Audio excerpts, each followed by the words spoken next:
उदास राजा शेर। एक दिन राजा शेर का मंत्री भालू जंगल में घोषणा करता है।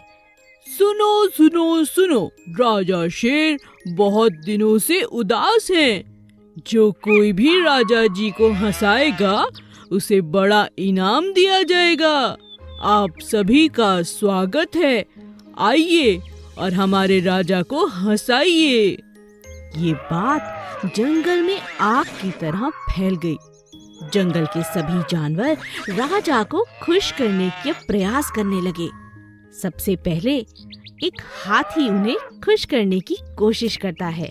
हाथी अपनी सूंड से तरह तरह के करतब दिखाता है, लेकिन राजा को हंसी नहीं आती। फिर बंदर की बारी आती है। मैं आपको हंसाने की कोशिश करता हूँ राजा जी। बंदर अपने बहुत अच्छे अच्छे करतब दिखाता है, मगर वह भी हंसाने में नाकामयाब होता है। इसी तरह सभी जानवर कोशिश करते हैं, लेकिन किसी को भी कामयाबी नहीं मिलती। अंत में नन्ही चींटी की बारी आती है। राजा के मंत्री भालू को लगता है किसी को इनाम नहीं मिलेगा। इतनी छोटी सी चींटी हमारे राजा को कहाँ से हंसाएगी।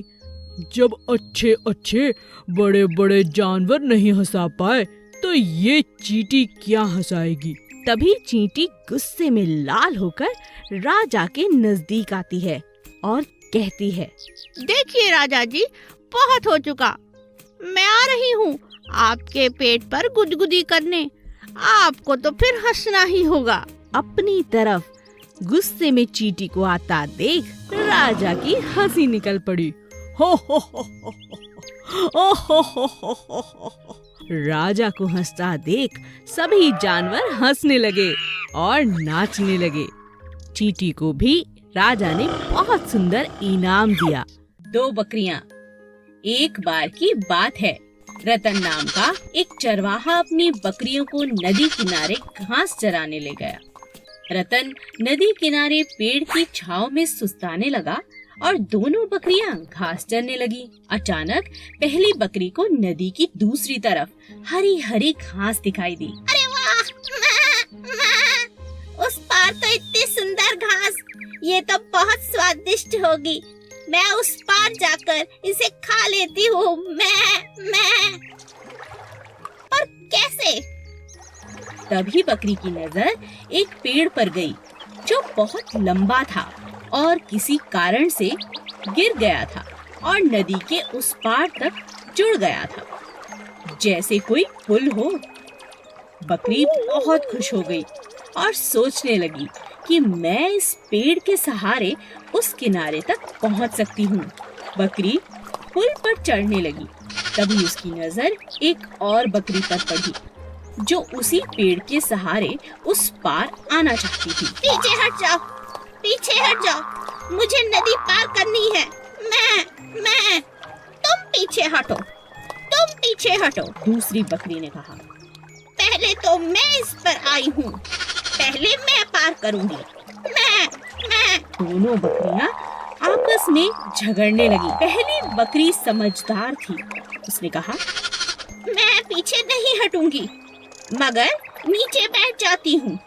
तुम मुझे टाप कर नदी की दूसरी तरफ जा सकती हो। मैं झगड़ा कर कोई फायदा नहीं। दूसरी बकरी मान गई और पहली बकरी के झुकते ही वह टाप कर नदी के दूसरी तरफ चली गई। दोनों बकरियों ने नदी पार कर ली और एक दूसरे को शुक्रिया अदा किया। हमेशा लड़ाई झगड़े से नहीं, बल्कि बुद्धिमानी से हल निकाला जा सकता है। वफादार घोड़ा बादल। चंदन के पास बादल नाम का एक खूबसूरत सफेद रंग का घोड़ा था। दोनों एक दूसरे से बहुत प्यार करते थे। चंदन अपने घोड़े पर बहुत मेहनत करता, उसे रोज अच्छे से नहलाता, अच्छा खाना खिलाता और घुमाने भी ले जाता। बादल भी चंदन की हर बात मानता था। एक दिन एक चोर की नजर घोड़े पर पड़ी। अरे, इतना सुंदर और शांत घोड़ा, इतना आज्ञाकारी है, क्यों ना इस पर साफ किया जाए अपना हाथ। क्यों ना इस बार इसे ही चुरा लिया जाए। अगले ही दिन चोर मौका पाकर घोड़े को भगा ले गया। इस घोड़े को ज्यादा दिन अपने पास रखना, खतरे से खाली नहीं है।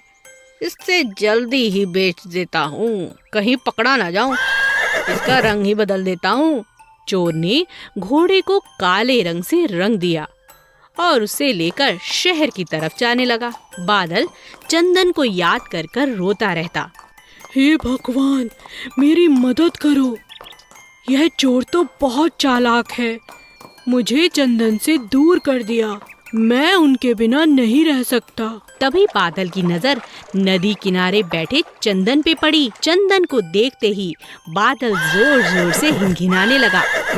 चंदन को कुछ समझ नहीं आया। अरे, ये घोड़ा मुझे देखकर इतना शोर क्यों कर रहा है? शायद ये मुझे कुछ कहना चाहता है। तभी अचानक बादल चोर को जोर से धक्का देकर नदी में कूद पड़ता है। अरे अरे, ये घोड़ा, अरे इसे बचाना होगा। चंदन घोड़े को बचाकर बाहर ले आता है, मगर यह क्या? अरे, इस घोड़े का तो रंग निकल रहा है। अरे भागो, कहीं पकड़ा न जाऊं। यह सब देख चोर दुम दबाकर भाग गया। चंदन अपने घोड़े को पहचान जाता है और बादल अपनी समझदारी से अपने मालिक के पास वापस पहुंच जाता है। भेड़ें और सियार।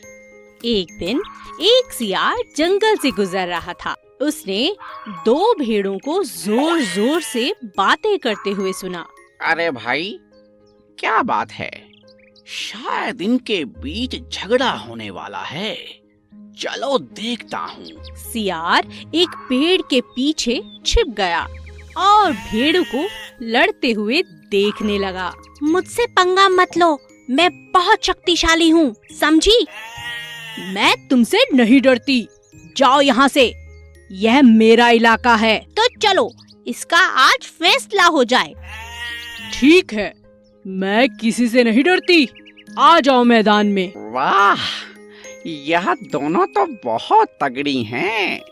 इनका झगड़ा देखने में मजा आएगा। मैं ताकतवर हूँ। नहीं, मैं ताकतवर हूँ।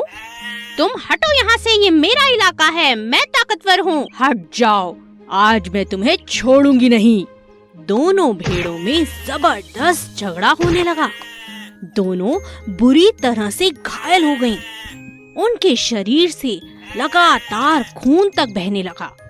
सियार ने इस बात का फायदा उठाने की सोची। लगता है दोनों लड़ते लड़ते थक चुकी हैं। मैं इन्हें अपना शिकार बना सकता हूँ। दोनों भेड़ों को लड़ता देख सियार लालच में आ चुका था। उन दोनों के बीच पड़कर एक एक कर दोनों को खा जाना चाहता था। सियार ने आओ देखा ना ताओ और भेड़ों पर टूट पड़ा, लेकिन दोनों भेड़ें बहुत ताकतवर थीं। उन्होंने सियार की जमकर धुलाई कर दी।